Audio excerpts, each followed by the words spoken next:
Ó, Bruno Bruno, comes in like disturbing my peace. teacher is here. Please stop with the joking. I'm home, boys. I'm home. Stop kidding me, man. Because Papa's home. Huh? Hey, Bruno, no BS this morning, man. No Hey, Bruno, BS. where are you? No BS this morning, please. Okay? Okay. I've prayed what you guys told me to pray, right? Hail Marys and all our fathers. I'm clean. I was cleansed by Jesus and Holy Spirit. Amen. The Okay. guy woke up with all the energy. Full of energy. Bruno, I pray that we would quiet ourselves down this morning. So please, okay, relax. Okay, please, manda bala. The chapter and verse again, please. Luke 17, you said? 20 and 21.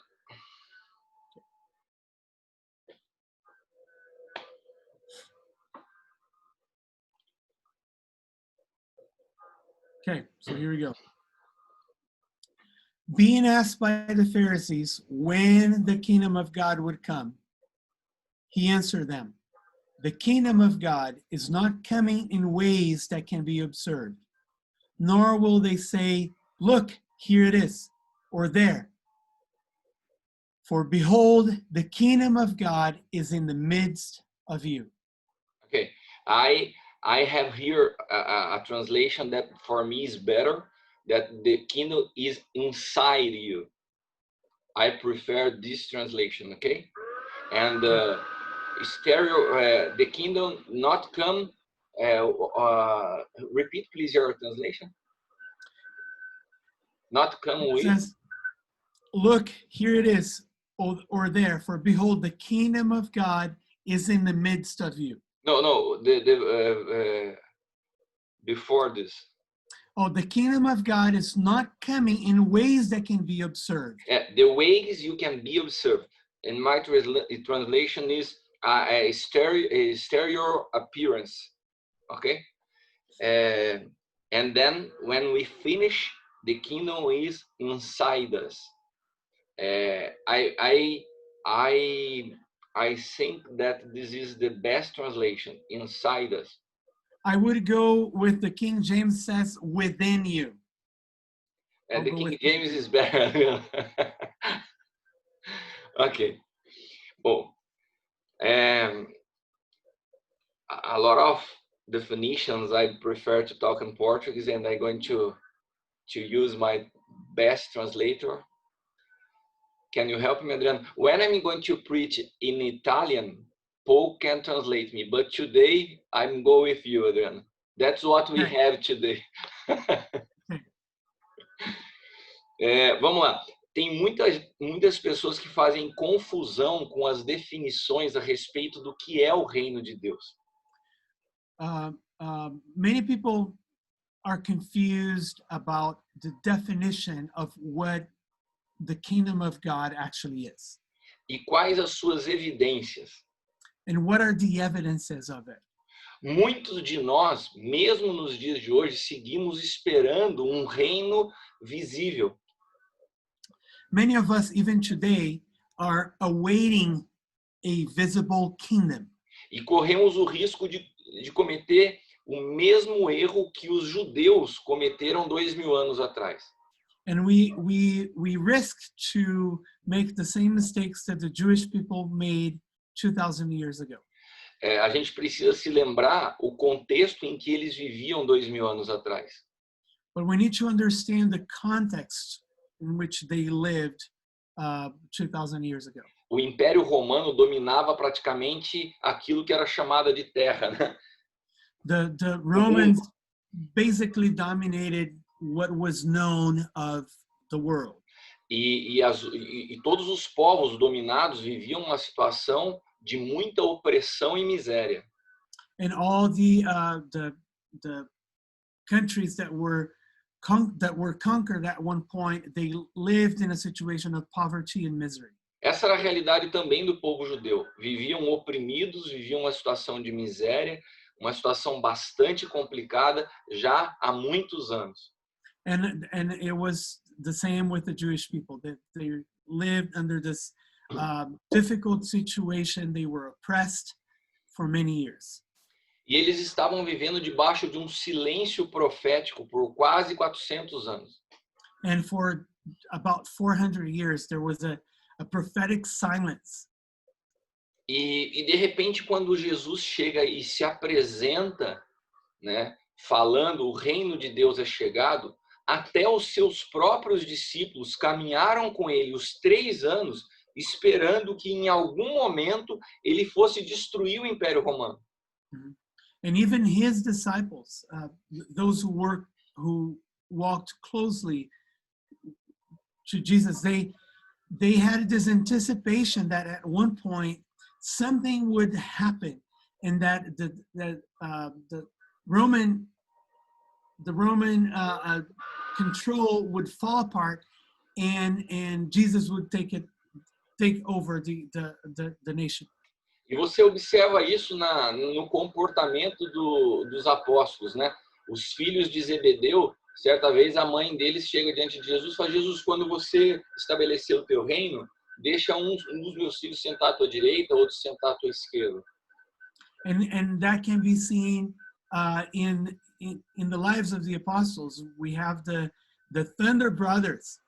Remember when mom pleaded with Jesus to allow one of them to be sitting on his right and the other one to be sitting on his left when Jesus became the ruler.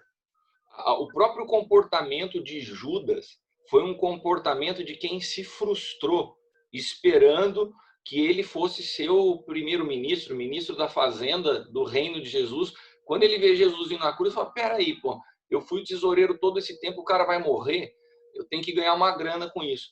Ele se frustrou porque todos eles tinham uma expectativa. Jesus falava do reino, eles falavam assim: meu, vai chegar uma hora que ele vai dominar tudo. E Judas também se frustra. So there was this expectation that was created that at one point this kingdom was going to happen, because Jesus was saying that it was going to happen. And you can see, for instance, in Judas, his frustration comes through, and maybe he was expecting to become the secretary of the treasury, and but when they realized that Jesus was actually headed towards death, he thought, I better make some money out of this situation here. A própria situação de Pedro, quando os soldados romanos vêm buscar Jesus e Pedro tira a espada para guerrear, demonstra que ele falou: não, a gente vai resistir a isso, a gente acredita eles acreditavam nesse reino, né, que seria manifestado de forma visível e natural. Mm-hmm. And we see Peter, for instance, when the whole idea was threatened, when Jesus was being taken by the Roman soldiers, he pulled his sword and he wanted to defend Jesus, because again, the expectation that they had was of a visible kingdom that was coming. So Peter wanted to defend that idea at that time. Meus irmãos, eu quero que vocês entendam que Jesus veio produzir uma transição da antiga aliança para a nova aliança. E isso é uma ruptura muito grande. Eles não conseguiam compreender. Os assuntos de Jesus eram espirituais, não eram naturais. E para nós hoje, pode ser uma realidade que nós estejamos nessa mesma transição.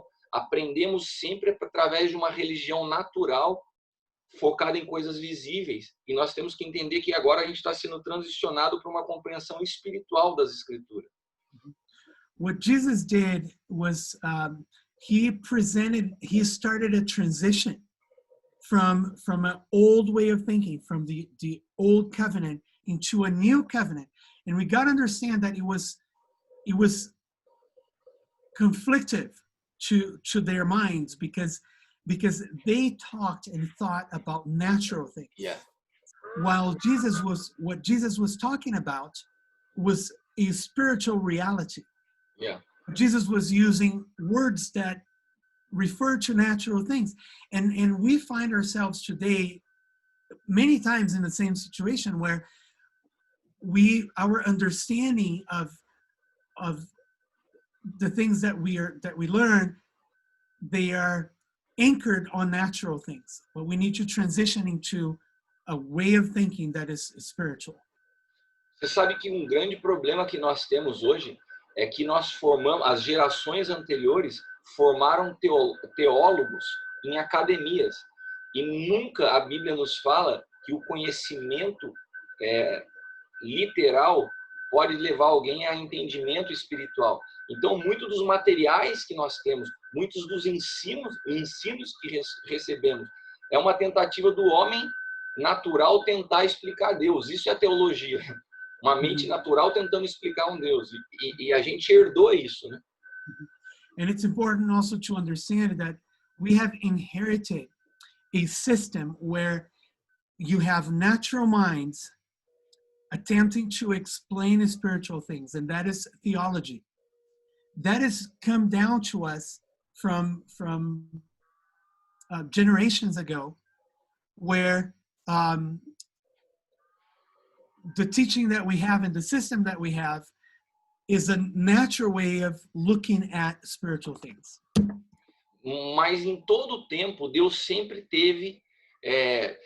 depois eu vou fazer... Eu quero começar a passar para vocês alguns escritores em inglês que eu leio, que são materiais em inglês, de homens de 1700, 1600, que já falavam essa realidade do novo pacto, que já percebiam essa incapacidade da teologia de compreender os assuntos das escrituras. Eu vou mandar alguns materiais para que vocês possam ler também. And later I would like to share with you some material and some writers that I read from the 1600s, 1700s, because even back then some writers understood the spiritual reality of this transition from Old Covenant into New Covenant, and they were writing about it even back then. Ok. E qual é o problema dessa... todas as vezes que nós temos um entendimento errado, nós vamos ter comportamento errado. And every time that we have skewed understanding, we behave the same way. Our behavior is also skewed. Vamos ao exemplo de Pedro.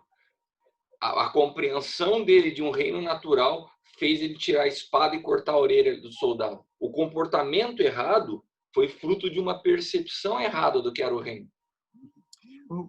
Again with Peter, a skewed perspective of what that kingdom would be led him to pull his sword and try and resolve things in a natural way. A nossa visão equivocada a respeito do reino produz em nós, como igreja, um comportamento equivocado. And our perspective, if our perspective is off, we see us as a church displaying behaviors that are not scriptural. Então, a gente poderia se aprofundar, por exemplo, eu não quero entrar nesse aspecto hoje, de como a nossa escatologia, que é o estudo das últimas coisas, elas interferem na nossa realidade hoje. Mas hoje nós vamos nos concentrar em ver como a nossa definição errada do reino produz em nós uma visão escapista, né? Uma igreja que quer ir embora, que só entende o evangelho, a responsabilidade do evangelho é levar as pessoas à salvação. And we're not going to get into this today, but we see this affecting especially the way that we see the end times, this eschatology, which is the study of the end times. But what we do see is that today we have a church that is living with the expectation of the exit. We are preparing to exit. We are missing out on today because we are focused on when we are taken off. Nós resumimos o evangelho à salvação. And we reduce the gospel to salvation. Eu falo que esse evangelho da salvação é o evangelho bom para quem está na UTI. I used to say that this gospel that is salvation gospel is very good for those who are in intensive care. Quando a pessoa está na UTI, você chega lá, fala assim, olha, você precisa aceitar Jesus. Daí a pessoa fala, ok, eu recebo Jesus como meu único suficiente salvador e morre. Pô, glória a Deus, o cara foi salvo. O duro é quando você prega esse evangelho para alguém que tem uma vida inteira pela frente. Beleza, eu estou salvo, eu faço o quê? Não, eu não. Agora você fica no banco da igreja aí. A gente sabe levar a pessoa a ser salva, mas não entende o que é propósito. The lack of understanding of what purpose is leads us to become to preach a gospel of intensive care, where, you know, if, let's say you walk into a hospital and somebody's about to die, and you say, hey, you got to give your life to Jesus so you can go into heaven. And the person says, oh, immediately, give it to me, man, I'm taking it. And you go and you pray, and I accept Jesus as the Lord of my heart, and then the person dies and goes to heaven. But the hard thing is, if you have a whole life ahead of you, because now you gave your life to Jesus, and now what? You're going to sit in church and just wait. O evangelho da salvação foi maravilhoso para o bandido da cruz, né? Ele reconheceu Jesus, 10 minutos depois ele estava no paraíso. Daí foi beleza, esse evangelho para ele é tranquilo. This perspective of kingdom and gospel worked really well for the guy who was hanging on the cross next to Jesus. He was talking to Jesus here. A few minutes later, he was the first one going into heaven, into the kingdom of God. 1 minute he's hanging on a cross because he was a thief. The very next minute he's saved and he's in heaven with Jesus. E o problema é que nós, principalmente o evangelho na cultura americana, ele nasceu de um evangelho com um foco no evangelismo, as grandes cruzadas evangelísticas. E qual que era o alvo? Fazer as pessoas aceitarem Jesus, mas você não levava as pessoas a uma estatura de Cristo, a um amadurecimento em Cristo. Então ficou um evangelho superficial, como se a salvação fosse o fim, e a salvação é o começo.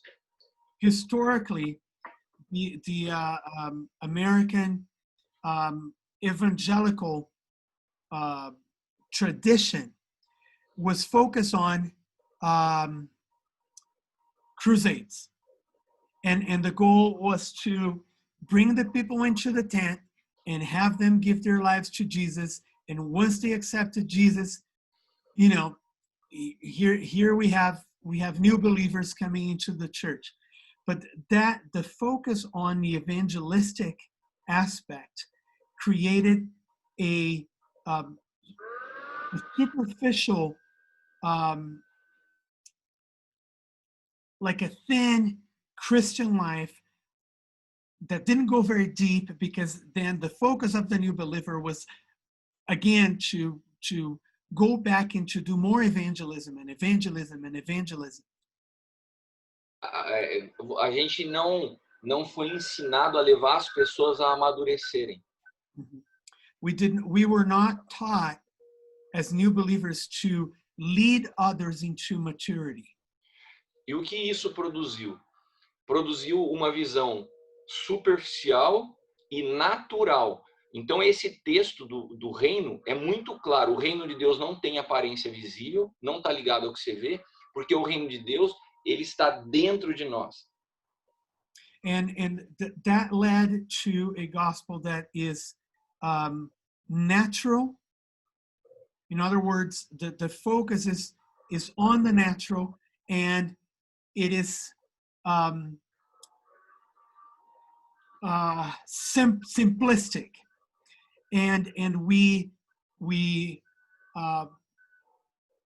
rely a lot on the things that are natural instead of the spiritual.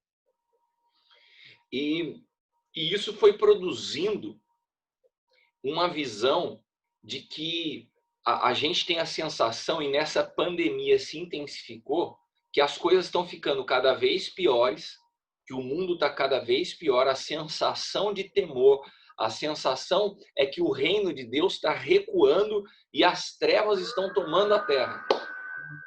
And we saw this coming to evidence with the pandemic, where the feeling that we had especially when this thing started, was that darkness was pushing us back, and that the kingdom of heaven, the kingdom of God was retracting the people of God, and we were oppressed, and the darkness was pushing us and taking really conquering real estate that we thought was Jesus's.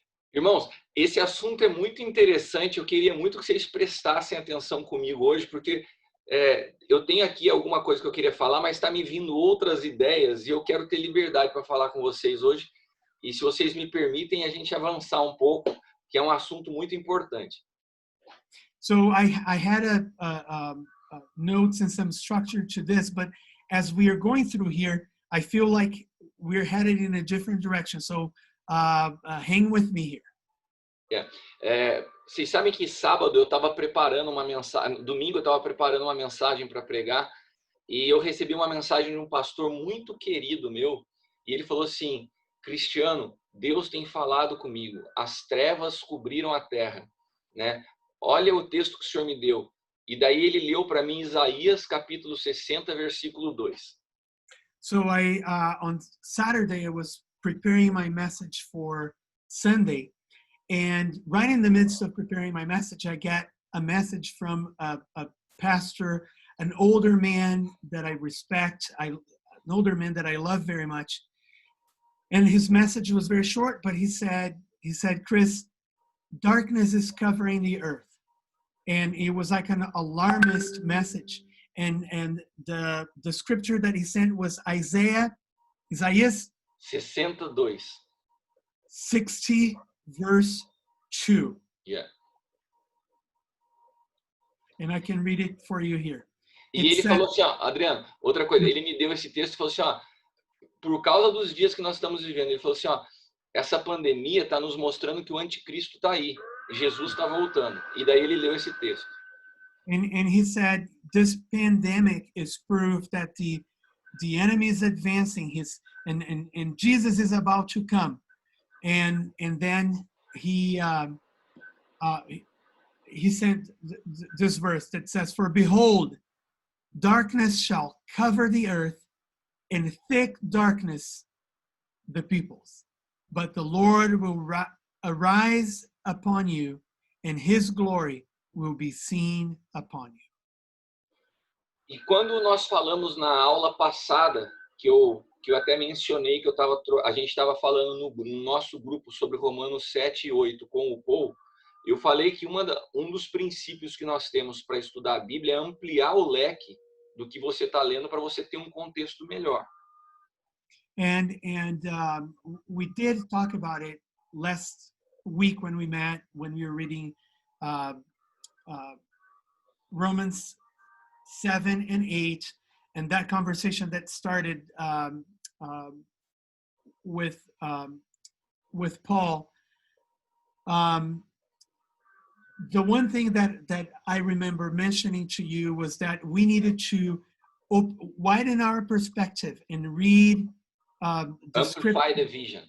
Amplify our vision, widen our vision, so that we can have a perspective of the scriptures that is not narrow to one verse. This is a hermeneutical rule, okay? You need to use this to understand what the context. So we're going to use the same rule here.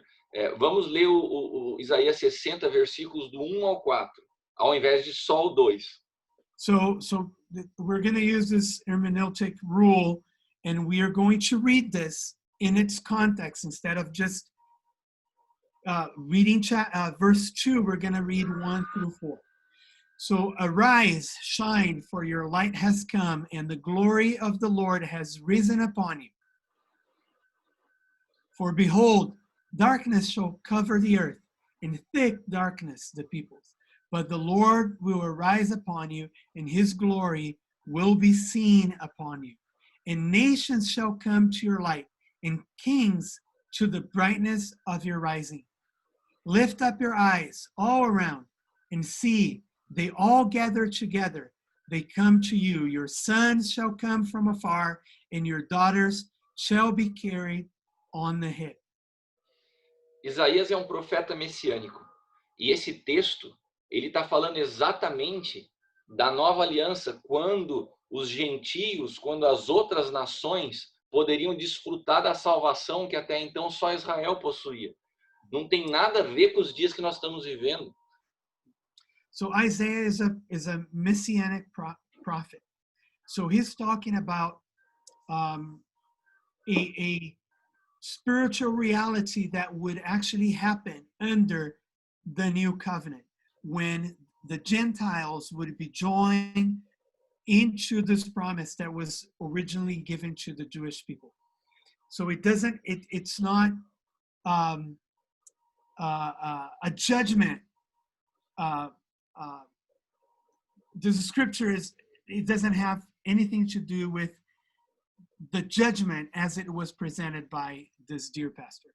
Mas como a mente nossa foi ensinada para ver tudo natural, qualquer evento crítico que acontece ao longo da história, nós associamos as catástrofes com a volta de Jesus e que o mundo está ficando pior. Isso, se você estudar a história da igreja, isso aconteceu na Primeira Guerra, aconteceu na Segunda Guerra, aconteceu quando surgiu a AIDS, aconteceu quando nós estávamos entrando no ano 2000. Sempre que um evento, uma data meio mística surge, associamos esse evento que o mundo está ficando pior e que Jesus está voltando. It is common, and historically we've done this.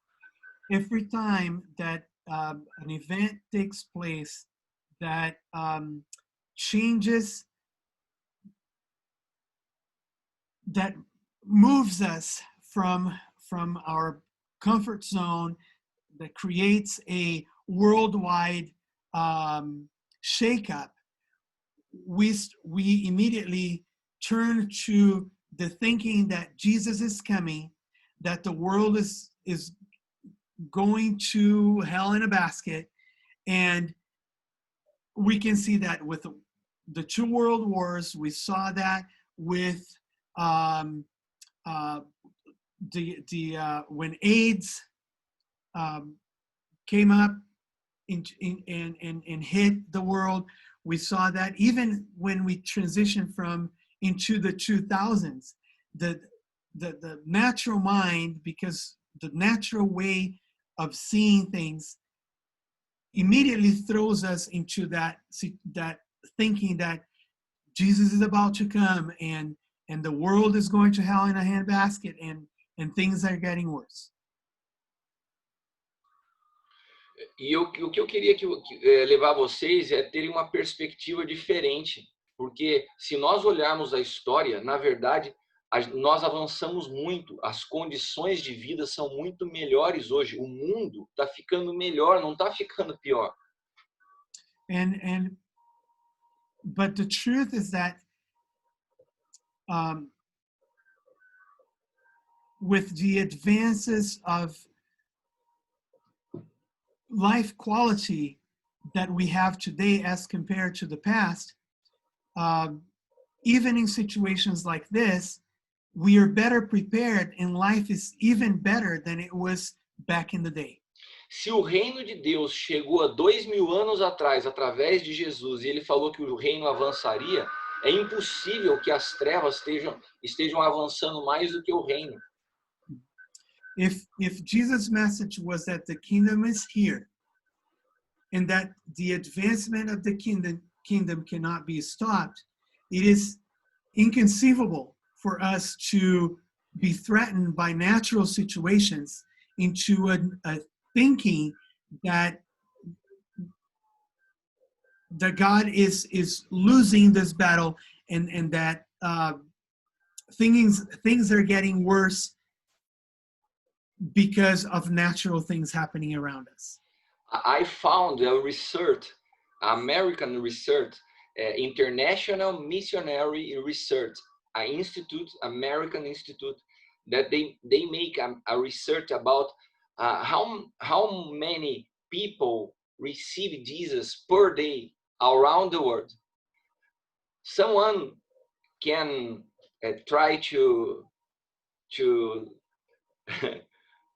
Throw a number. yeah, through a number.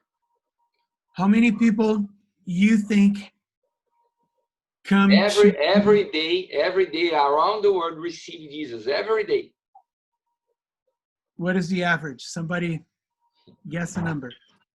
100. 100 people. 5,000. 5,000, 50,000. 50,000, Yeah. 100,000, 100,000 pessoas An average todos of os 100 dias. every day. Agora, os 100.000 pessoas já é 100.000 pessoas que vão seguir. Na verdade, o número é 170.000 pessoas.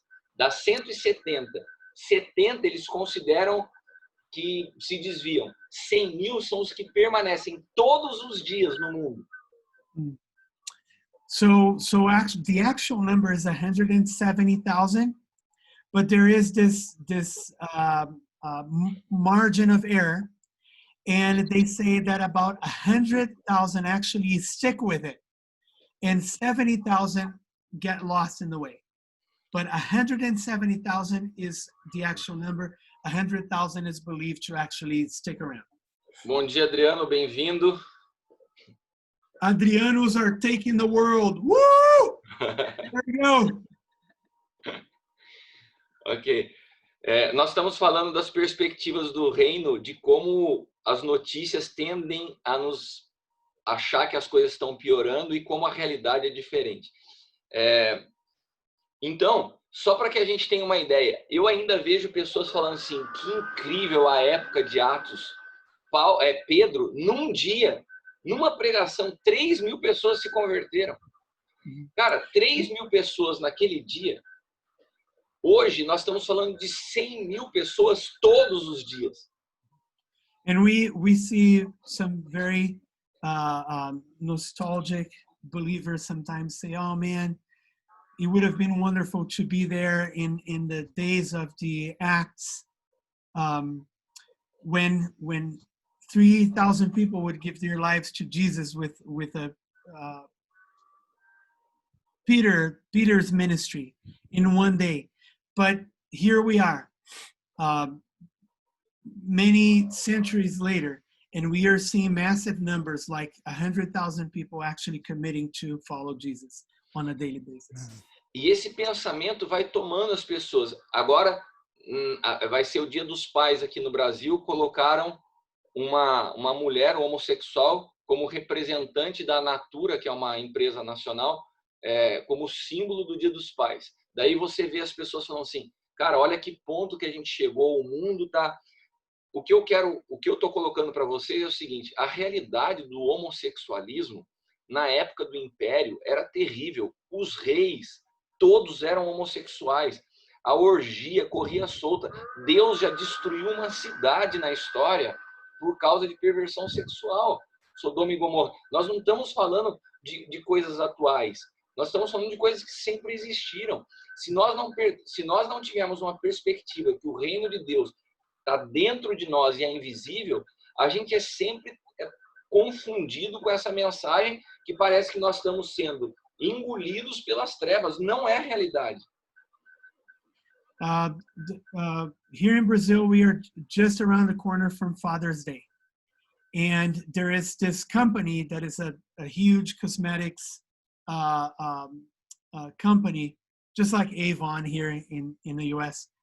And they launched this advertisement with this artist, this celebrity, who is actually a lesbian. So they're using this lesbian as the symbol of Father's Day. So a lot of people are coming out and going like, man, this is the end. This is the end times. People are like looking at situations like this and going like, man, this is the end times. But the fact is, so, Cris, fala outra vez, depois que você tá mutado. A época do Império, no próprio período em que Jesus esteve no mundo, o homossexualismo era a realidade de todos os governos, os reis, imperadores. A promiscuidade, ela fluía de cima para baixo. But back in Jesus' day and during the Roman Empire, all those kings and emperors and all those people lived lives of orgy, and homosexuality was rampant. And to the point that God had to destroy entire cities because there was no way to scale that back, dial that back. So we can't allow ourselves to be swallowed up when you watch something like that on TV and lose hope and go into a sense of despair, thinking that the enemy is advancing and the kingdom of heaven is retracting.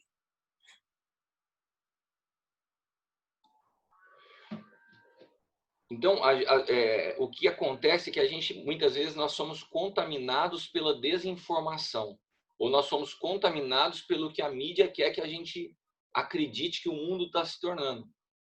We cannot allow ourselves to be influenced by the media and by the forces around us, wanting us to believe that everything is lost and that we are headed to a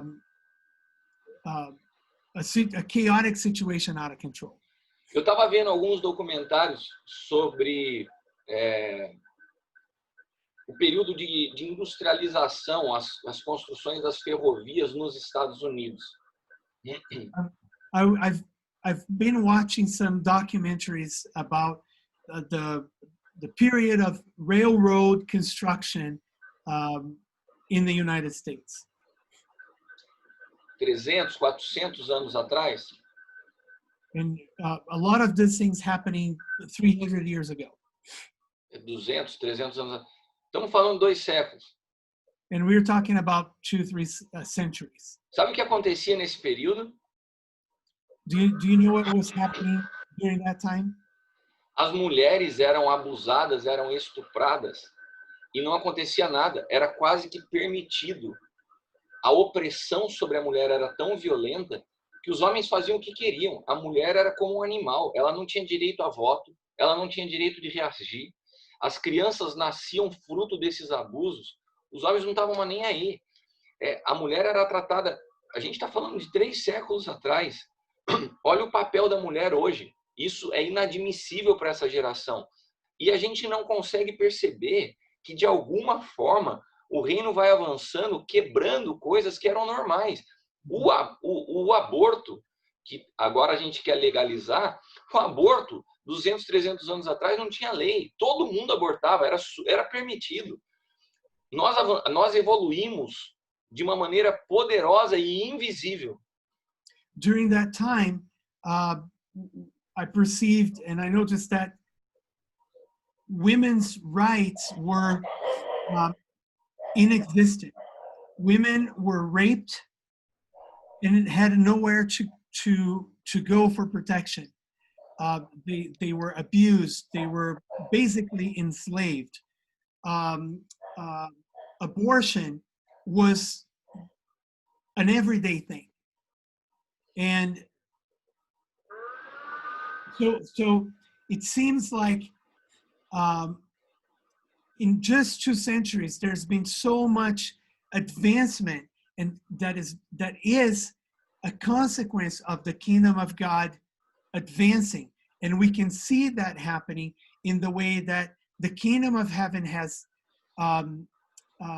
brought women from a situation of complete oppression into a place where they're honored in the way that the Bible has intentionally designed for them to be. So the kingdom of heaven is advancing. E nós precisamos entender esse avanço do reino de Deus, principalmente dentro de nós. Foi o que Jesus disse lá em Lucas 17. O reino de Deus está dentro de nós. O reino de Deus tem avançado em nós de forma invisível e poderosa. And we need to understand this advancement of the kingdom of heaven, not only based on what we see in the natural world, but we need to see this advancement that is taking place inside of us. Just like we see, we just read in Luke 17, where Jesus is saying that the kingdom of heaven is advancing and it is within us. Agora, para que a gente possa mudar essa perspectiva, nós precisamos discernir com mais clareza o que é o reino de Deus. E como nós podemos discernir o sistema em que opera o reino de Deus e o sistema que opera o reino desse mundo. And in order for our perspective and our understanding to change, we need to understand the kingdom of heaven and what it's doing inside of us. We need to understand what is happening in this system of darkness and what it's doing in the system of light. E para você discernir esses dois sistemas que operam no mundo, quando Jesus conversa com Nicodemos, ele fala assim: se você não nascer de novo, você não consegue ver o reino de Deus. Até para que você possa conseguir enxergar o reino de Deus, que é invisível e espiritual, você precisa nascer de novo.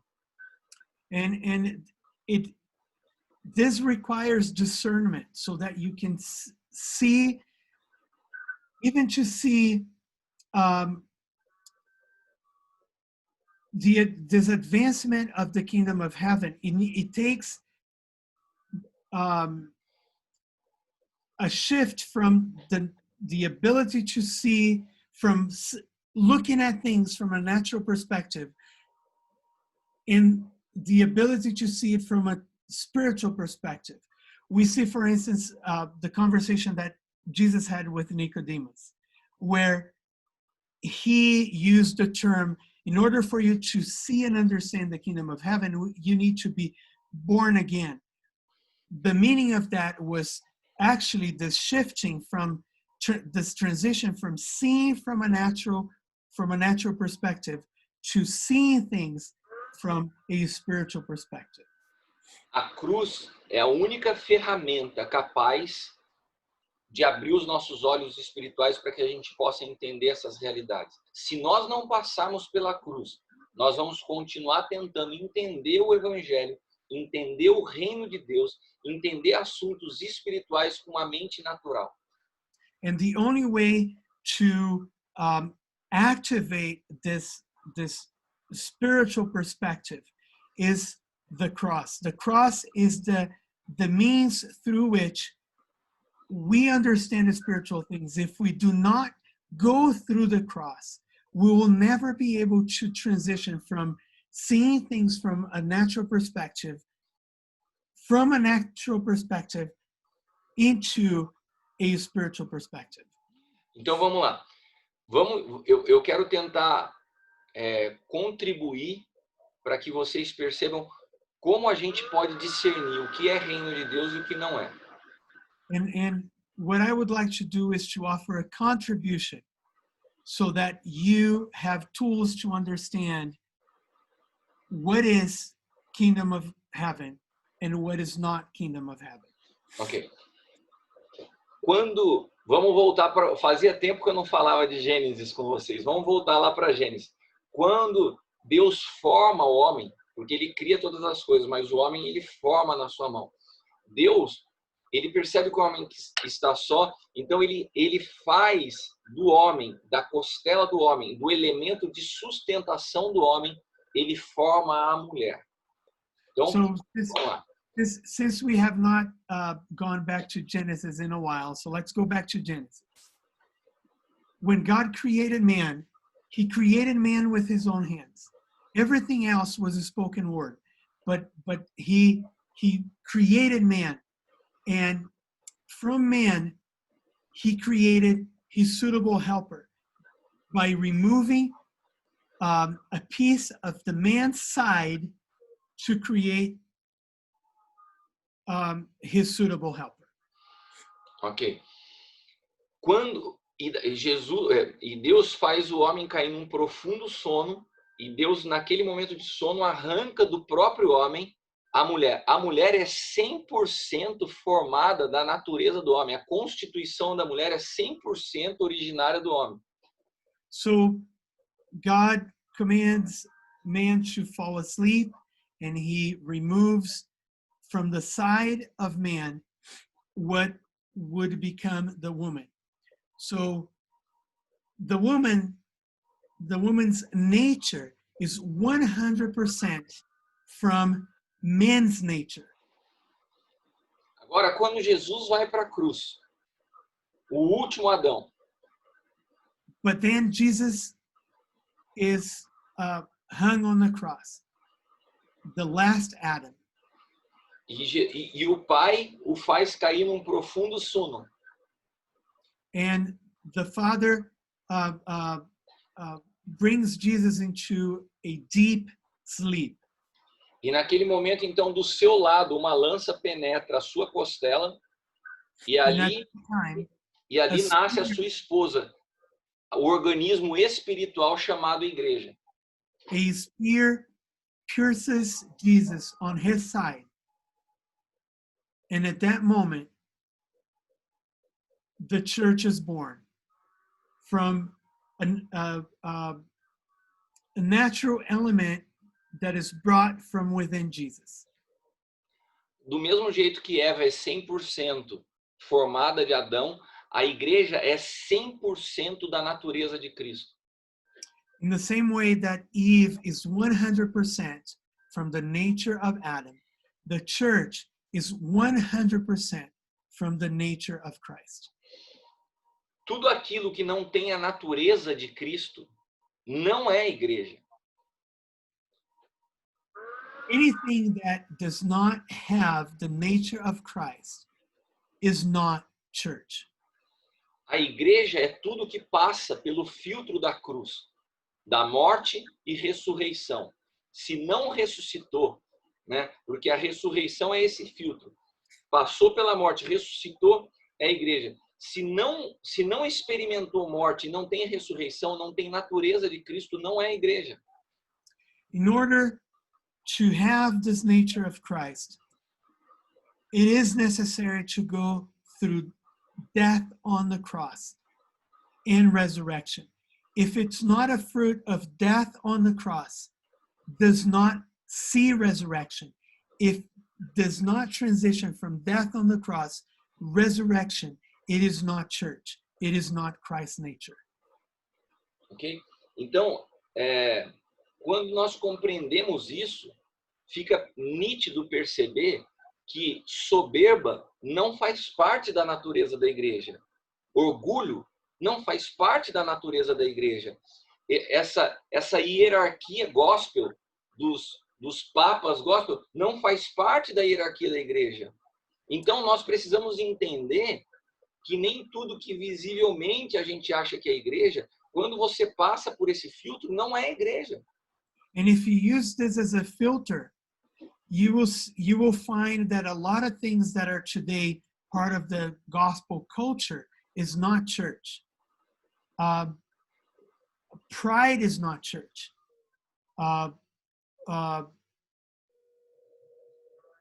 You said soberba. Soberba, orgulho, inveja. Envy. Essas coisas não passam pela ressurreição. É impossível você falar, alguém ressuscitou e continua soberbo.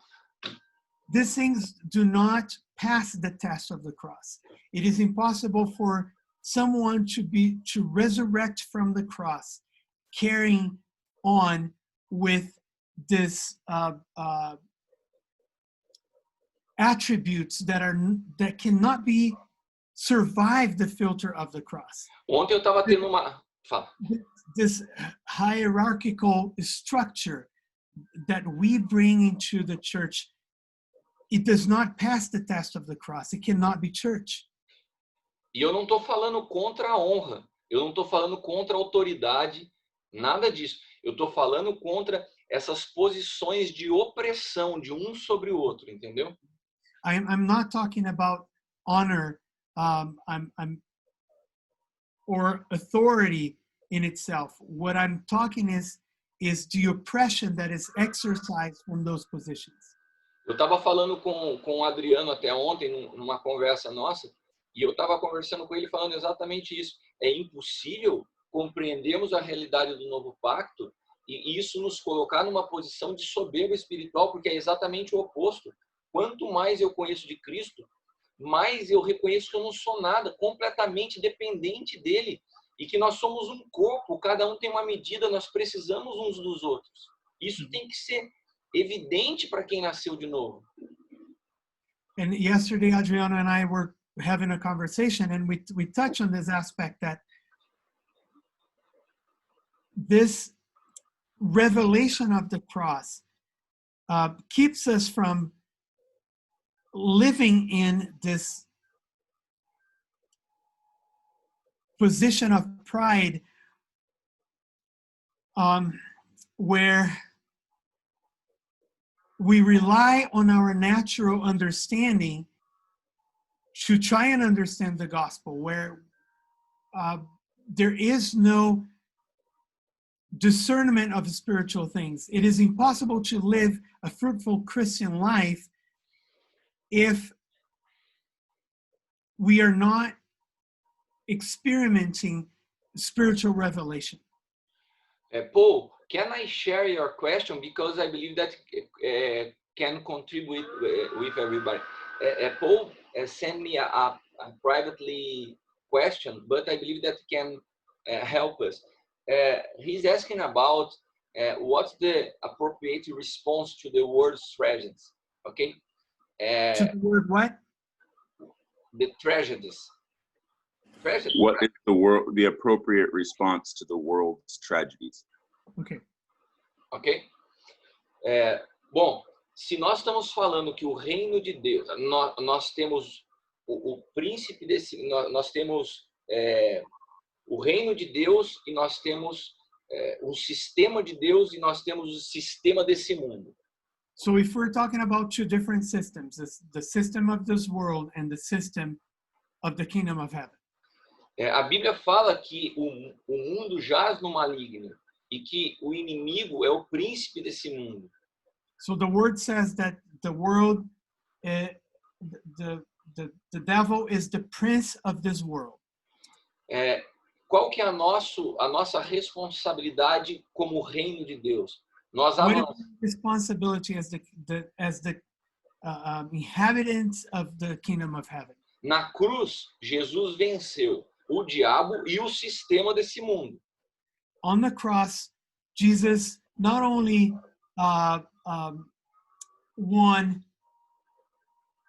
victory over death, but he also won a victory over the system of this world E também sobre o diabo. and over the devil. Então imagina, é como se nós estivéssemos diante de uma terra ocupada por muito tempo. Alguém vai lá e fala assim, ó, já comprei essa terra de volta, você precisa só entrar lá agora e anunciar que essa terra tem dono. It is like there is this piece of land that has been taken over by a community, but you come in and you buy this land. Now it's yours, and you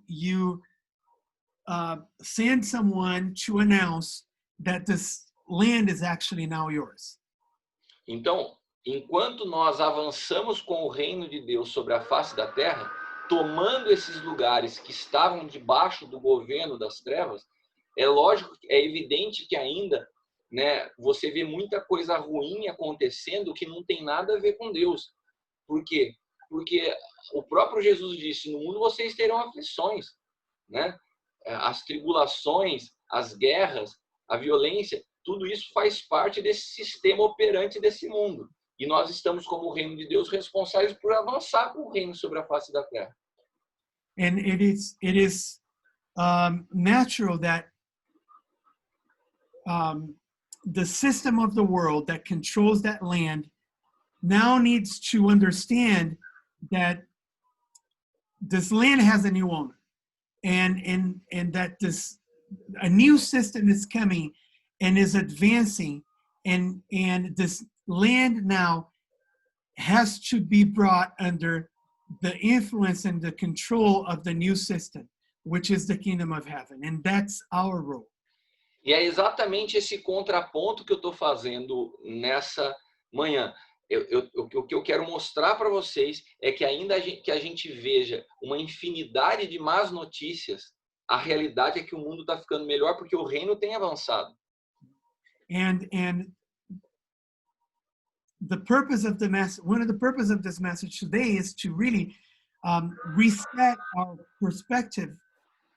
our perspectives in the sense that yes, there are darkness around us and there is suffering and everything, but this kingdom of heaven is advancing. This kingdom of heaven and the good news it brings is advancing, and we are the ones who are carrying it into the world. A Bíblia fala que a terra será cheia do conhecimento da sua glória.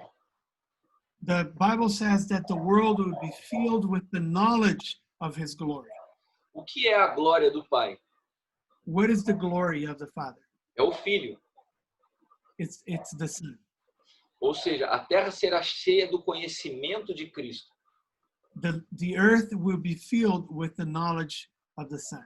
E é esse o avanço do reino de Deus sobre a face da terra.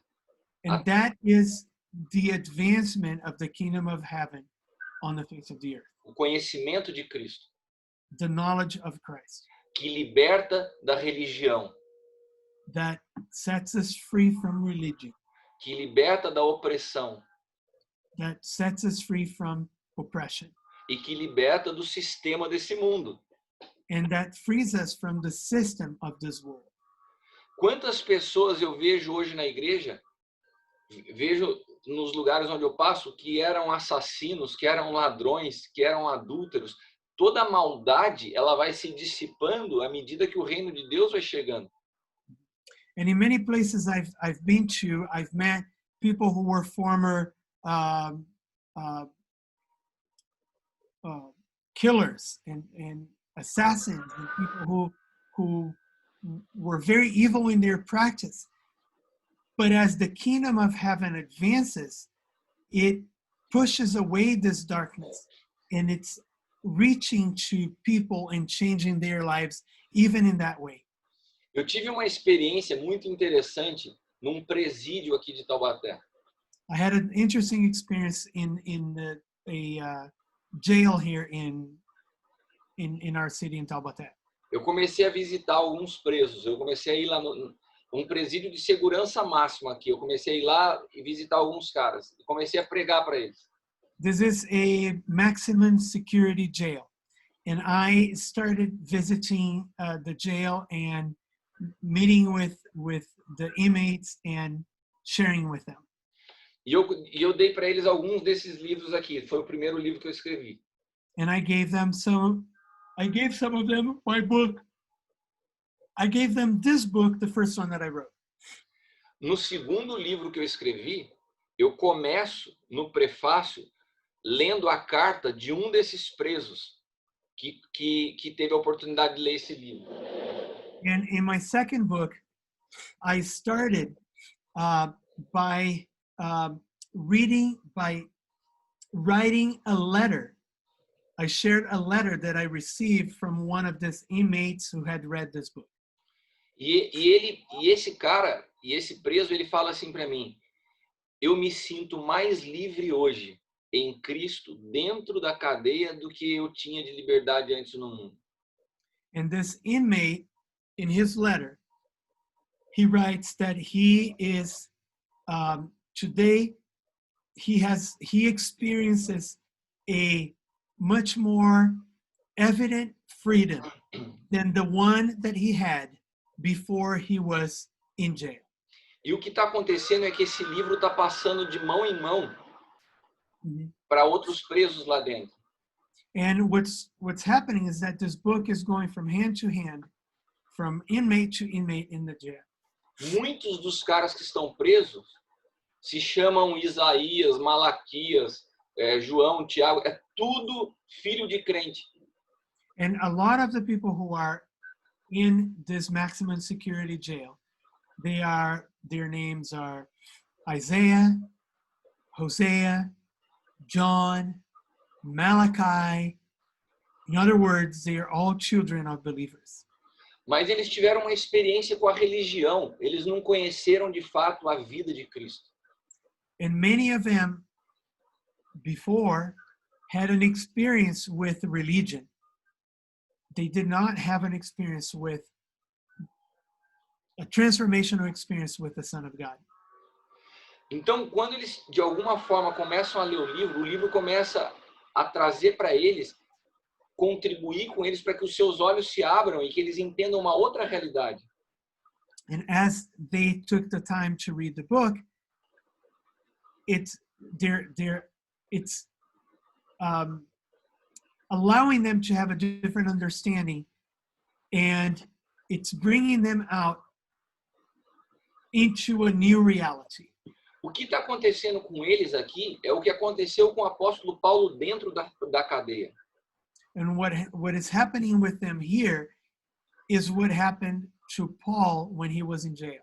Vamos ler juntos. Eu falei desse texto segunda-feira aqui no Aljava Online, falei final de semana, mas eu acho que ele é muito pertinente para esses dias, que é Filipenses 4, dos 6 a 8. I mentioned this verse when I met with the pastors here and also at church on Sunday. And it's Philippians 4, versos de 4 a 8? 6 a 8. 6 a 8. So 6 to 8.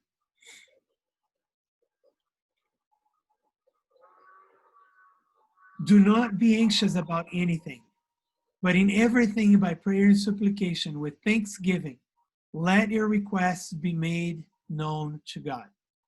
And the peace of God, which surpasses all understanding, will guard your hearts and your minds in Christ Jesus.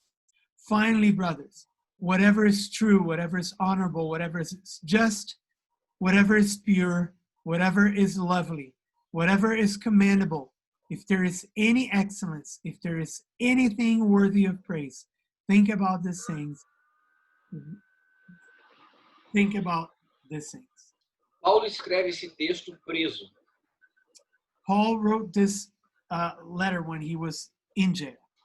E naquele período, estar preso não era algo temporal. Paulo estava ali consciente que ele aguardava por sua execução. And it was not a temporary situation. Paul understood that he was there awaiting his execution. E mesmo assim, ele consegue ter a realidade do reino de Deus dentro dele de uma forma tão forte que ele, dali de dentro, ele conseguia inspirar quem estava em liberdade fora. And Paul's understanding of the kingdom of heaven was such that from jail he was able to, and from jail, awaiting death, he was able to influence and encourage people who were free outside of jail. E aqui nesse texto tem algumas lições bem práticas e importantes. And we have here some very practical lessons that are very important. Primeiro delas, tem algo que está te deixando inquieto nesses dias, ansioso? So the first question would be, is there anything that causes you to be anxious today? Então, se tem alguma coisa, apresenta isso diante do Senhor. So if there is any reason for anxiety, present it before the Lord. Só que apresente confiando que Ele te ouve, porque você tem que terminar já agradecendo. But as you present it in confidence that he's listening to you.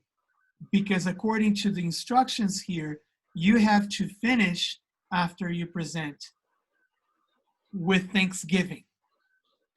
Eu aprendi isso na prática. Situações que eu não tenho como resolver. Eu oro e falo assim, Senhor, eu contei para o Adriano, eu perdi meus advogados há 2 semanas atrás. Até agora eu não sei como vou fazer, mas eu apresentei diante do Senhor. E já agradeci, falei, Senhor, eu sei que o Senhor está cuidando. Eu te agradeço, porque eu sei nas mãos que está. E de alguma maneira, como você faz isso, uma paz inexplicável começa a tomar conta da sua vida. Eu estou dormindo, eu estou aqui falando com vocês, nem me lembrava disso, lembrei só para contar. Mas você aprende a receber dessa paz quando você coloca isso em prática. And it's interesting because I've learned to practice this. And just a couple weeks ago, I had mentioned to Adriano, I lost my attorneys. The attorneys walked away. And in the midst of that loss and not understanding how we were going to continue with the process that we're going through here, in the midst of that potential situation of despair, I bring it before the Lord with thanksgiving. And I cannot explain to you what happens and the peace of God that has come upon me. Brothers, I'm being able to sleep in the midst of a situation that I don't know how it's going to end up. Here I am sharing with you. And I had actually forgotten about it until now that I'm mentioning to you. It's the peace of God. Unmute. There you go. E Paulo termina com uma instrução prática que tem, inclusive, uma neurocientista americana que é cristã, a Leila gosta muito de ler os livros dela. Ela ensina exatamente o que Paulo está falando aqui, a como você monitorar os teus pensamentos, a pensar naquilo que você pensa. And the practical side of this, that actually allows us to rest in this peace. My wife reads, she follows this neuropsychologist from the United States who talks about, She is Christian. a Christian neuropsychologist who talks about monitoring your thoughts, actually thinking about what you're thinking. Yeah. E Paulo está falando exatamente isso aqui. O que você está pensando? Tudo que é verdadeiro, tudo que é honesto, pensa nas coisas do alto, controla os teus pensamentos. Qual é a fonte da onde origina o que você está pensando? É uma ansiedade, é uma conjectura, vai dar errado isso, vai dar errado. Não, se alimente das coisas do alto. Paulo dá uma instrução prática de vida. Controla os teus pensamentos. And what Paul is doing here is giving a very practical lesson for our lives. He's saying, you're finally brothers, whatever is true, whatever is honorable. So he is helping us in suggesting that we redirect our thoughts to things from above, that we monitor the way that we are thinking and turn that into, and bring that under God's perspective and turn that into positive things, giving away the things that cause anxiety, swapping that out for things that are honorable, things that are true, just, pure, lovely, commendable, things of any excellence. That's what Paul is doing, giving us a very practical lesson. Alguns de vocês já passaram por uma situação assim? Você acorda feliz, está tudo bem. De repente, você não sabe por que você virou. Você começa a ficar triste, preocupado. A sua esposa fala, o que aconteceu? Você estava feliz até agora? Pô, nem eu sei. Quando eu vi, a gente não foi ensinado a monitorar os nossos próprios pensamentos. Às vezes você começa do nada, você pensa numa coisa, é uma seta que vem, é uma preocupação e de repente aquilo te transforma por dentro, porque nós não fomos ensinados a monitorar pensamento. How many times you wake up in the morning and everything is fine, and you go through the day, and throughout the day, your mood start changing, and your people around you notice that, your wife, somebody notices that and said, what happened to you? And you can't really explain what led you to transition from being just fine to now being grumpy, being anxious, being angry. And that is because we have not been taught to monitor the way we think about the way we think, to make sure that we don't get pulled in directions that will cause us to slide into what Paul is saying here, being anxious about anything.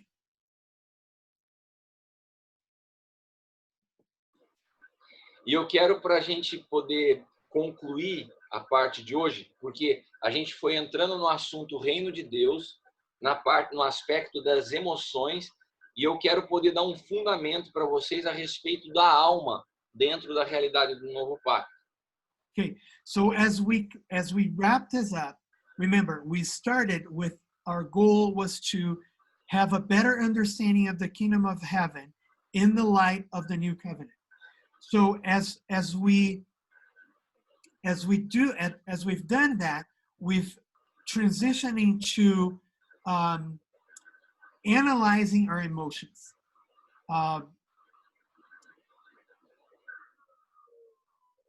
Okay, so nós falamos sobre o impacto das emoções. Nós falamos do reino, falamos Uhum. das emoções, e agora eu quero dar só um fundamento sobre a alma, que daí depois vai ser sobre o que a gente vai avançar nas próximas reuniões. So we got to the point where we're talking about emotions and how they affect us. We talked about messages, emotions, and now I want to give a foundation as we wrap this up to set us up for where we are headed in the next week or two. A palavra que você usou?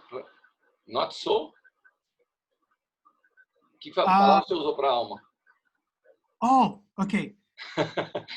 We are talking about our soul, and our soul under the perspective of the new covenant. If you translate wrong, I'm going to preach in English because my teacher is here, okay? And you are making some mix in my words, and I not agree with this. Okay, gentlemen, look at this. I have Adriano down here. I have Chris over there. I have Bruno over there. You will not miss anything. If I miss something, these guys are going to call me out, okay? So the fundamental that we are laying down now, leading up to the next couple weeks, is focused on soul in the light of the new covenant. Better, my friend, better. Okay. And I become very happy with this because it's exactly what I'm teaching for the pastors here in Brazil. So what I can understand, I believe that you read the same season, that the same things that I'm teaching for them. I believe that you can follow with us, okay? And we can follow together in the same point. And that's what I try to do until now. And I believe that today we put together the same lesson of the pastors from Brazil. You are receiving here. And that's why I think it's important that if you miss a Wednesday morning, that you take the time to watch the recording. Yeah, So that is important. Yeah, because we are building and step by step. And if you lose something, you can what to be together, okay? Because some points are very important to follow, to go ahead. Okay, let's talking about the soul. You can translate me? Você quer que eu traduza para português? Nós vamos falar sobre algo. Ok. Nós estamos falando do avanço do reino de Deus diante dessa realidade do novo pacto. que Jesus mesmo descreve em Lucas 17 como nada visível, como algo que vai crescendo dentro de nós. Isso nós entendemos. We're talking about the advancement of the kingdom of heaven in the light of the new covenant, which is described in the scripture that we read in Luke, that clearly expresses that it's not a natural, visible reality. It's something that is happening inside of us. E quando nós olhamos para o antigo pacto, que são sombras da realidade presente, And when we look at the old covenant, which is a shadow of the present reality, nós percebemos que, por exemplo, a figura de reis, muitos daqueles reis eram tipologias de Cristo. and we notice, for instance, that many of the Jewish kings that are described in the Bible, at times they are a shadow of the figure of Christ. E quando vamos pegar o exemplo do rei Davi, que é uma figura profética de Cristo. Let's think about David specifically, who is a prophetic figure of Christ. Quando Deus dava uma instrução para Davi diante de uma nova terra, Deus falava assim para Davi: vai e destrói tudo. Não quero aliança com os filisteus, não quero que vocês se relacionem, que vocês tenham filhos com as mulheres dos filisteus, não quero o gado dos filisteus, mata tudo. And remember, at times when God directed David to go into battle, the instructions were very clear. You were going there and you were destroying everything. You were leaving nothing. No animal, no women, no children, nobody. I wanted to destroy everything. Parece que o Deus do Antigo Testamento estava de mau humor, era um cara muito bravo, daí ele aceitou Jesus e ficou bonzinho no novo pacto, né? And the impression that we have is that God was in a bad mood that day, and that's why that specific direction was given in that way. And then transitioning to the New Testament, he's in a much better mood, and it's even a different guy, a happier guy. God received Jesus and become better. But in the truth, all the things that happens in the old covenant, that's a shadow that show us something important in the spiritual. And when we looking for David to a new land, you can see a shadow of Christ go ahead with the kingdom. But if you understand the kingdom is inside us, what's the representation of the land? Mm-hmm.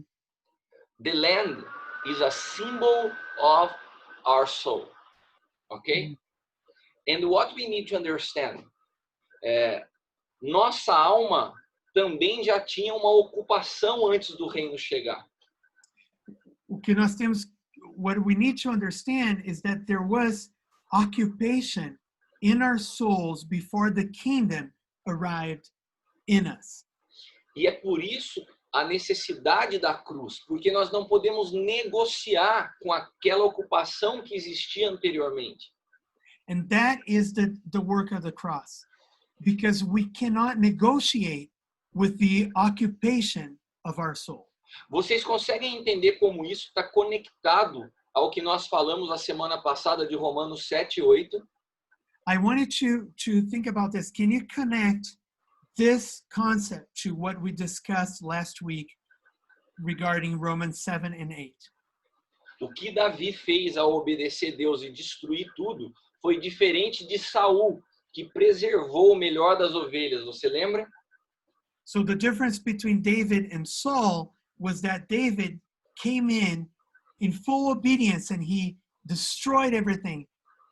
Saul, however, with the same direction, he on his own made decision to save and keep some animals here and some spoils there on his own accord. Isso é a realidade que acontece quando nós chegamos a Cristo. O reino de Deus, ele chega dentro de nós.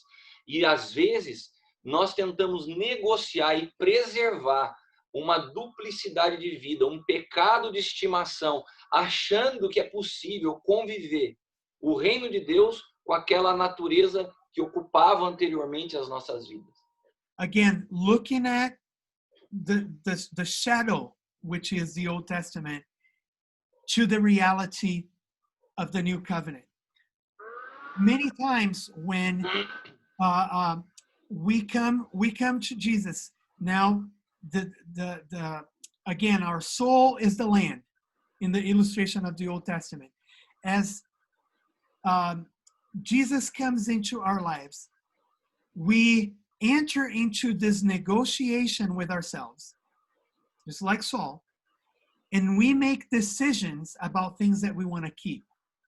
So here we are. Mhm. To preserve some old occupation. Yeah, so we give this real estate to Jesus, but we make room for little things Yeah, that we. exactly this. And what happens with Saul? So, what happens with this? He loses the kingdom. Mhm. He loses the throne. But se você perceber, Deus traz um juízo sobre Saul, ele continua reinando, mas ele já tinha sido deposto. Para Deus, Davi já era rei. Ele continuava reinando, mas para Deus já tinha encerrado ali. And if you think about the situation of Saul, he even though he lost the favor of God, God allowed him to continue to rule over Israel, even without the favor of the Lord. A mesma coisa acontece com a gente. Você acha que você segue fazendo as coisas de Deus Mhm. e que nada aconteceu, mas Deus já tirou a mão. O que você está fazendo já não tem mais nada a ver com ele, porque você negociou. And the same thing happens to us. We continue going on with our Christian lives, but we no longer have that favor, that hand over us, because we negotiated with ourselves a way to keep around things that the Lord wanted to. Então nós precisamos entender que a nossa alma, ela não é má, porque muito do nosso conceito quando se fala crente almático, parece que a alma é algo ruim. Não, a alma ela precisa ser governada pela pessoa certa. A alma estava debaixo do domínio de Adão. Agora ela tem que estar sujeita a Cristo. A alma debaixo do governo de Cristo, ela é a fonte de expressão do nosso espírito. Ou seja, ela não é ruim. É através dela que expressamos nossas emoções, é através dela que manifestamos a Cristo. E eu estendi pra caramba. Cara. Ok, você vai ter que fazer de novo. Vamos lá. A alma não é ruim por si só. The soul, when he does that, I'm here, I'm receiving it, and I go like, oh man, this is so good. How can I turn this into English? I can do it. Okay, so we're going to break this down. Okay. A alma não é ruim por si só. The soul is not evil in itself. A gente aprendeu erroneamente assim, o crente almático. Então a gente cria um conceito que a alma é algo ruim. We have this expression, we say that, the carnal believer, he's dominated and controlled by the soul. O problema this concept that the soul is evil.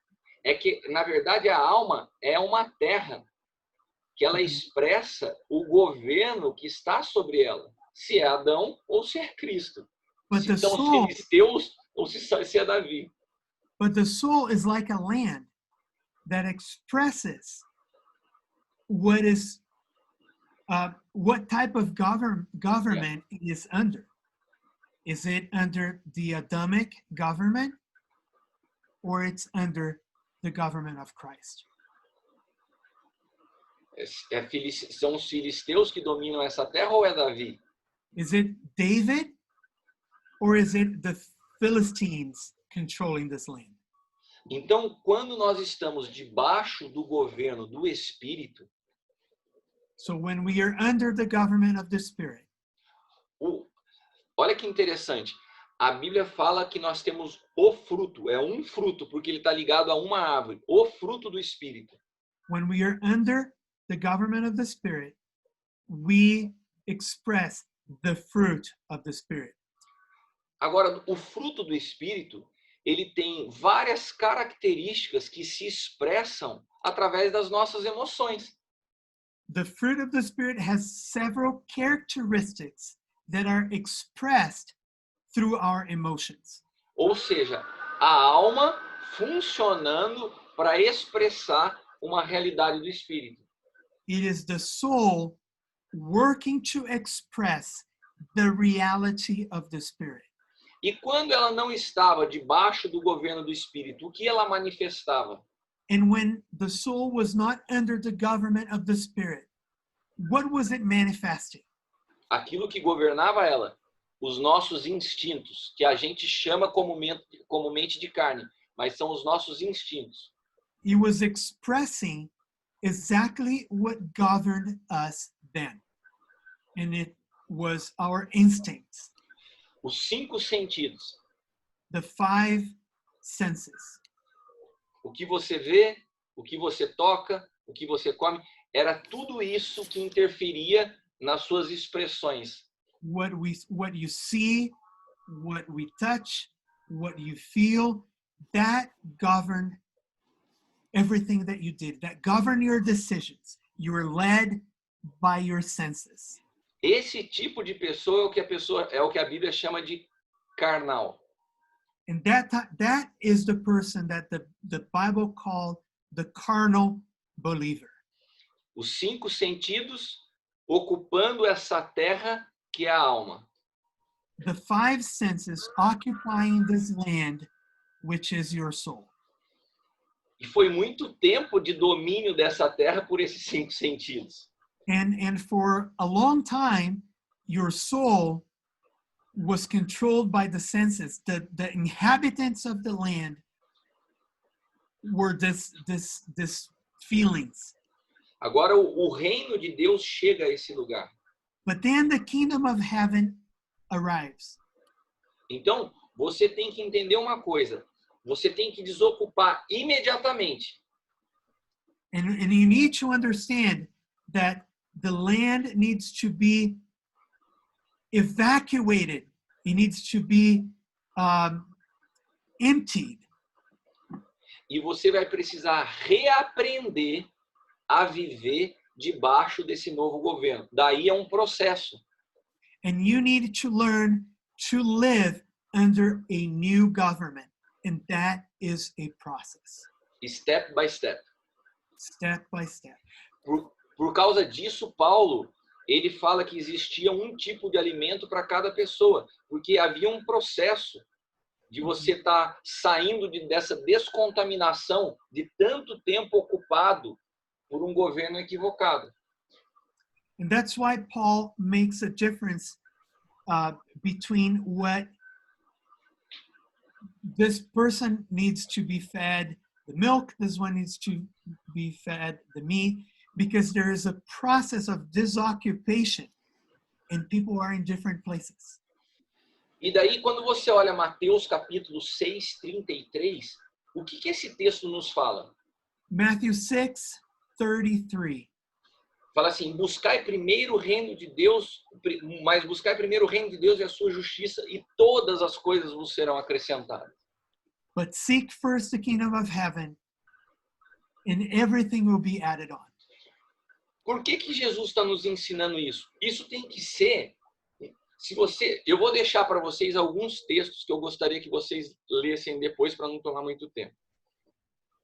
I'm going to leave with you some scripture that you can follow up later so we don't take up the time. Mateus 18, versículos 3 e 4. Matthew 18, verses 3 and 4. Mateus 5, 3. Matthew 5, 3. Mateus 7, 21. Matthew 7, 21. Mateus 13, 44. Matthew 13, 44. Vocês pegaram aí? Quer que eu repita? Did you guys get it? You need to Okay. repeat? No, it's right there. Tá aqui, já está aqui do lado. Marcos 10, 24 e 25. Mark 10, 24, 25. E Lucas 9, 6. And Luke 9, 6. Sabe como a gente interpreta Mateus 6:33? You know how we interpret Matthew 6:36? With your natural mind. With a natural mind? Uau! Se eu buscar primeiro lugar o reino de Deus, ele vai me dar todas as coisas. Então deixa eu buscar o reino de Deus. If I seek first the kingdom of heaven, he will give me everything else. So, by golly, let's go get the kingdom of heaven. Porque a gente não entende que o reino é espiritual e está dentro de nós. Because we don't understand that the kingdom is spiritual, it is inside of us. Então a gente busca o reino por causa das coisas naturais. So we seek the kingdom thinking about the natural things. Agora, o que Jesus está falando aqui é outra coisa. But Jesus is talking about something different. Se vocês lerem esses outros textos que eu dei para vocês, If you read the text that we shared, vocês traduz com mais vontade, por favor, o tradutor. Se vocês lerem os textos que eu mandei para vocês, if you read the text, he needs a literal translation, guys. If you read the text that I sent you, vocês vão perceber que todos eles estão falando a mesma coisa. O reino de Deus é como uma pérola, que quando você descobriu, você larga tudo para poder possuí-la. you will see that the scripture is saying that the kingdom of heaven is like a treasure that was found in a land. And you will sell everything you have so that you can get a O hold reino of de it. Deus é como aquele que encontrou um tesouro e ele vai e vende tudo que ele tem para encontrar o tesouro. Esse é o contexto. This is the kingdom of heaven. You sell everything that you have so that you can buy that piece of land because of that treasure. That is the context. Então, o que Jesus está falando aqui em Mateus 6:33? So what is Jesus talking about in Matthew 6:36? Se você está entendendo o que eu estou te falando hoje através desse dependente de mim, que é o apóstolo Cristiano, que é o Cristiano, se você está entendendo isso, o reino de Deus tem que se tornar a maior busca da sua vida. If you understood anything that was said here this morning, that is being shared through this guy here, the kingdom of heaven needs to be the one thing that you pursue with everything you have in your life. E se você transformar a busca da tua vida nisso, eu te garanto que eu te dou suporte para que você siga buscando e aquilo que for necessário, eu vou conduzir na tua vida. And if you pursue it in that manner, my job is to be here to help you, to To guide suporte. you and support you in your pursuit. Ou seja, a busca do reino é pelo reino. The search of the kingdom is by the kingdom. As demais coisas, Jesus nos acrescenta porque nós vamos dedicar a nossa vida a isso. Isso se tornará o nosso alvo. Então, o nosso trabalho não é mais a prioridade, os nossos sonhos não são nossa prioridade. A nossa prioridade é o reino. E ele vai garantir de cuidar do resto. And what it means is that that your priority is the kingdom. And as you prioritize the kingdom and you focus on it, he will take care of all the other things. Your job is no longer your priority. Your relationships are not your priority. Your dreams are not your priority. You focus on the kingdom and he will take care of everything else. Mas olha que interessante. Lucas 12:32. Lê pra gente. Luke 12:32.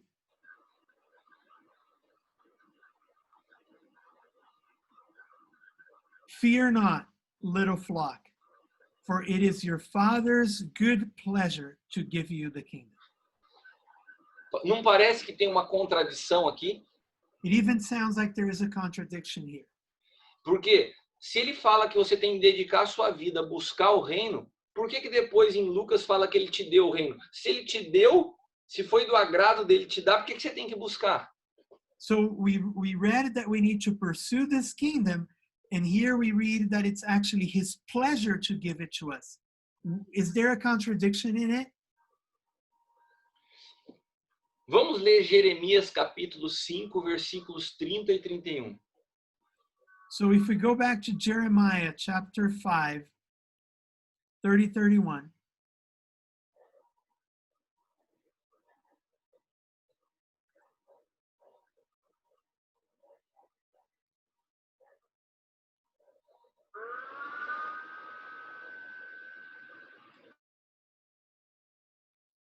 Trinta, 31.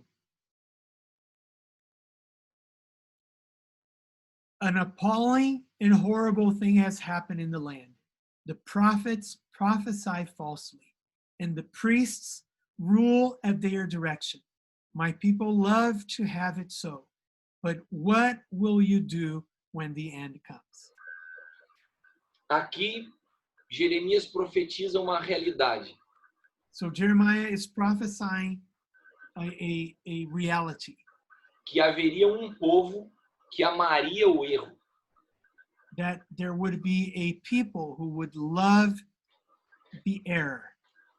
Que amaria o falso. They would love falsehood. Que seriam fartos de algo que satisfaça a sua vontade pessoal. That they would be filled with things that satisfy their own desires. Então, o que isso responde à questão da aparente contradição de Mateus 6:33 com Lucas 12? And how do we understand this in light of that contradiction that we were just talking about? Que mesmo que Deus queira nos dar o seu reino, nós precisamos buscá-lo porque o reino é dado para uma classe de pessoas que estão dispostas a abrir mão de tudo para viver essa realidade.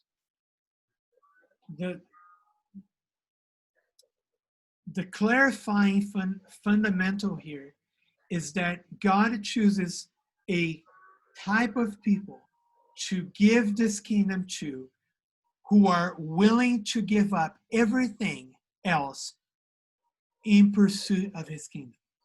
O reino de Deus em nós vai custar tudo. The kingdom of heaven in us will cost us everything. O reino de Deus em nós, ele é como um machado que está colocado na raiz. Ele produz juízo, produz uma nova história, ele produz um novo começo.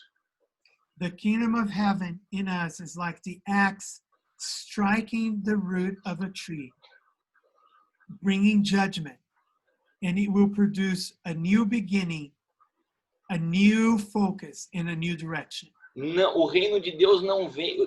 O reino de Deus ele não é para aqueles que estão sãos, mas ele é para os doentes.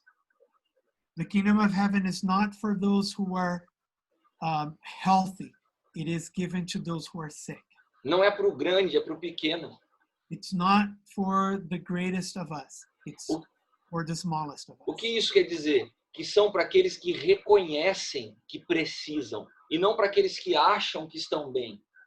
It is for those who understand that they need it, not for those who think they are okay. Por que na tua vida, Adriano, o reino de Deus está fazendo sentido hoje, depois de 30 anos de evangelho? Porque ele chegou na tua vida destruindo e trazendo para você vida num momento aonde você chegou ao fim de você mesmo. Antes você não entendia, era tudo aqui. 30 years later, the kingdom of heaven makes sense to me because it came to my life at a moment when I had nothing else. Everything else lost value. I was at a loss. Now the kingdom of heaven makes sense. Eu quero, para a gente concluir agora, a última palavra. And here's the final thought. Mais uma vez vamos usar o antigo pacto como uma sombra para ilustrar uma realidade do novo pacto. We're going to use again the old covenant to illustrate a reality in the new covenant. 1 Samuel 22, versículos 1 e 2.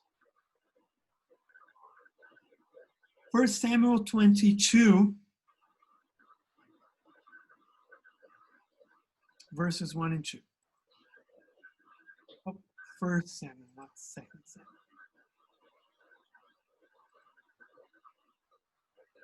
Okay. David departed from there and escaped to the cave of Adullam. And when his brothers and all his father's house heard it, they went down there to him. And everyone who was in distress, and everyone who was in debt, and everyone who was bitter in soul gathered to him. And he became commander over them. And there were with him about 400 men. Vamos lá. Lembrando de Davi como uma tipologia de Cristo. Thinking of David as a type of Christ. Lembrando de que o reino de Davi era uma simbologia do reino de Cristo. Understanding that the kingdom of David was a symbolic of the kingdom of Christ. E que nesse momento Davi estava preparando nesse momento estava nascendo aquele que seria o exército de Davi. And that in this moment, what would become the army of David was being formed. Davi vai para uma caverna. David runs to a cavern. Da mesma forma como Cristo foi para a cruz. In the same way that Christ was taken to the cross. Juntou-se a ele naquela caverna And gathered to him in the cavern. homens voluntariamente, não foram arrastados, homens que voluntariamente decidiram a ir naquele lugar com Davi. Men who voluntarily, on their own accord, decided to join David. Mas todos aqueles homens tinham uma característica similar. But there was a characteristic that was common to all those men. Todos aqueles homens tinham chegado ao fim de si mesmo. They had all arrived to the end of themselves. Eles tinham fracassado. They failed. Eram homens endividados, They were in debt. homens que se achavam em aperto, They were in a tough situation, homens que estavam em depressão, depressed. e esses homens foram à caverna. And this man went to the cave. Esse é o tipo de homem que vai à cruz com Cristo. That is the kind of man who go to the cross with Christ. Sabe por que nós estamos conversando aqui? Porque um dia, a minha vida, eu cheguei ao fim de mim mesmo. Se tem algo que eu posso compartilhar, é pós-cruz, porque o reino de Deus, quando chegou em mim, acabou com tudo. We are here because at one point, my life got to that same place. The one thing I can share is the after cross, because it changed everything. Então, a cruz é o elemento que divide um antes e um depois. The cross is the element that divides the before and the after. Ela divide duas naturezas. It separates two natures. Ela divide dois homens. It divides two men, Ela divide duas histórias. two stories.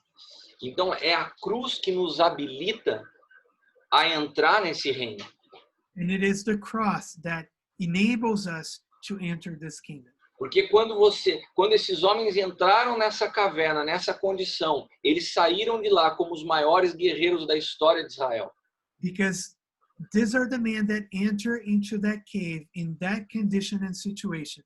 But as they walk out of the cave, they were the brave warriors, the new army of Israel. E quem está apto a colaborar com o reino de Deus hoje? And who is able to cooperate with the kingdom of heaven today? Aqueles que podem viver esse versículo que eu vou falar. Those who can live out this one verse. Se morremos com ele viveremos. If we die with him we shall live.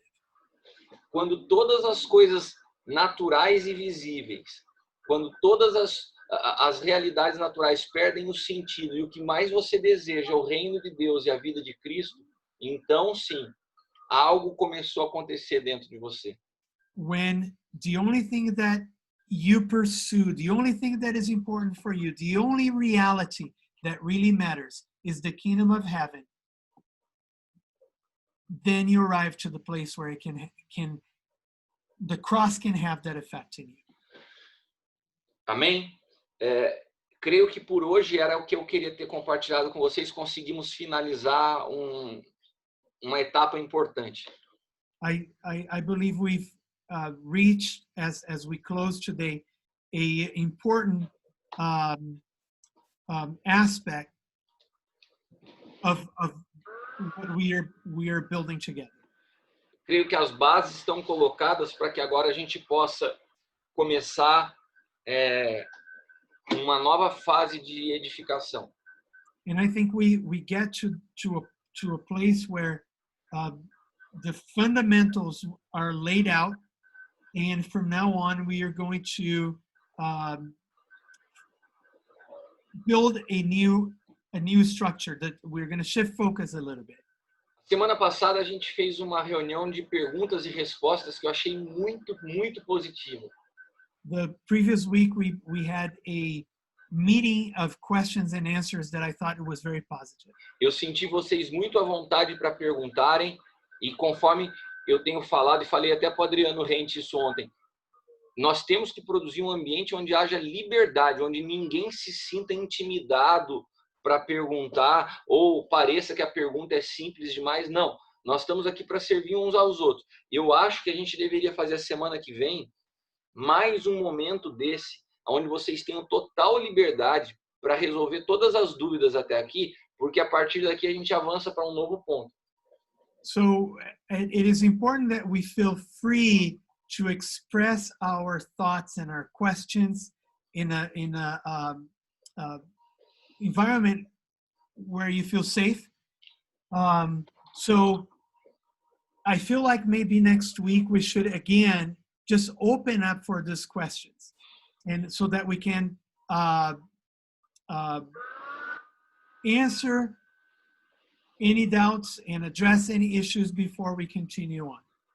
O que vocês acham? O que você acha, Adriano? Para mim é perfeito. What do you guys think? Can we get a thumbs up? We do a Q&A next week. Okay, and if it's possible, you can prepare the questions before, because sometimes you are thinking about and you remember something that you have some doubt, and you write for next class. Okay, I believe that's going to be better if you came prepared to the questions. Yes. So I already saved the notes here. I'm going to send these notes to you.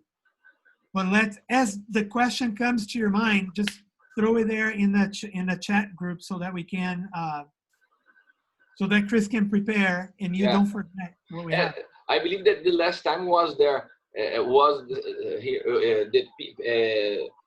the friends send us in the WhatsApp group the questions and we read together. Yeah, that's where we got the questions for the Q&A. Are we all good, gentlemen?